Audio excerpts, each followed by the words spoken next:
Road wheeler உட்பட 23 வகையான நாய் இனங்கள் மற்றும் அவைகளின் கலப்பினங்களை இறக்குமதி செய்யவும், இனப்பெருக்கம் செய்யவும், வளர்ப்பு பிராணிகளாக விற்பனை செய்யவும், அவற்றின் அனைத்து வகை பயன்பாடுகளும் தடை செய்யப்பட்டுள்ளதாக தமிழக அரசாங்கம் அதிரடியாக அறிவித்துள்ளது.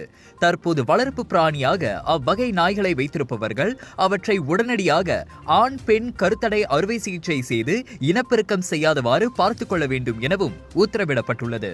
தடை செய்யப்பட்ட நாய்கள் பட்டியலில் pitbull terrier, Tosa Inu, American Staffordshire terrier, Fila Brasileiro, Dogo Argentino, American bulldog, போபோ, Kangal, Central Asian shepherd dog, Caucasian shepherd dog, South Russian shepherd dog, Tornjak, Sarplaninac, Japanese Tosa and Akita, Mastiffs, Terriers, Rhodesian Ridgeback, Wolf Dogs, Canario, Akbash Dog, Moscow Guard Dog, can Corso மற்றும் பேண்டாக் ஆகியவையும் அடங்கும்.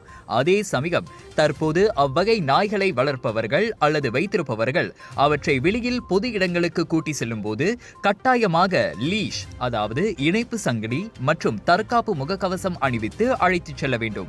நல்ல தரமான கழுத்துப்பட்டை, தோள்பட்டை அணிவித்து நாய் உரிமையாளர்கள் தங்கள் செல்ல பிராணிகளை வெளியே அழைத்துச் செல்வது செல்ல பிராணிகளுக்கும் பொதுமக்களுக்கும் பாதுகாப்பாக அமையும் என தெரிவிக்கப்பட்டுள்ளது.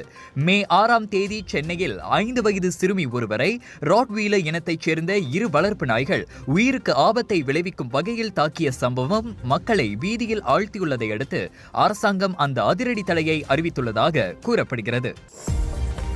இந்தியாவுக்கான 1 மாதம், 1 வருடம் மற்றும் 5 வருடத்திற்கான இ-விசா வேண்டுமா? இதனை எளிதான மற்றும் விரைவான சேவையில் பெற உடனே அணுகுங்கள் ஜீனத் டிராவல் அண்ட் டூர்ஸ்.